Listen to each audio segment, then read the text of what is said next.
Karl Radek, who was born in Lvov in 1885, had been one of the old guard Bolsheviks, perhaps the most gifted journalist of his generation. He had joined the revolutionary movement at the age of 14, and ever since had been a faithful Leninist, serving his party in Russia and abroad. His daughter, Sonia Radek, had been arrested when she was 18, but miraculously survived a lifetime in the camp. When she was interviewed in 1988 about her father's attitude towards Stalin, she replied, "What a question! He hated and despised him." What about her father's book, Portraits and Pamphlets, which was circulated in tens of thousands of copies, in which he had described Stalin as the greatest, wisest, and most benign of all rulers, and had described the Soviet Union as a factory for the mass production of heroes? Sonia Radek said that it was a bitter and painful to read these pages now. A most gifted and clever publicist had used his talent to sting Stalin's praise.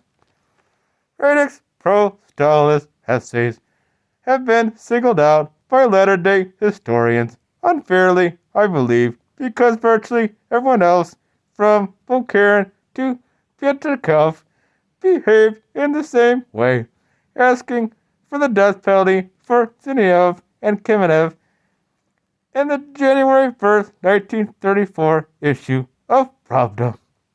Radek had written about Stalin as Lenin's best pupil, the model of the Leninist Party, personifying the entire historical experience of the party, and as far-sighted as Lenin.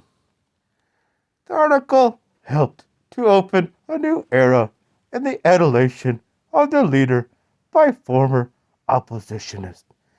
The second Moscow trial was, in some respects, better prepared than the first. The investigators and the judges had learned from experience. There were still some mishaps. The meeting between one of the accused and Trotsky's son in a Copenhagen hotel that had been demolished many years earlier, and Pietrkov's flight to Oslo to meet Trotsky, which could not have taken place because there had been no such flights at the time, as the Norwegian government pointed out. But such minor points can be easily glossed over in a totalitarian regime. The accused of 1937, the parallel Trotsky Anti-Soviet Center, were rehabilitated 51 years after their trial and execution. 2. Radek and Sokolinov have been given a 10-year sentence but were killed in the camp in 1939.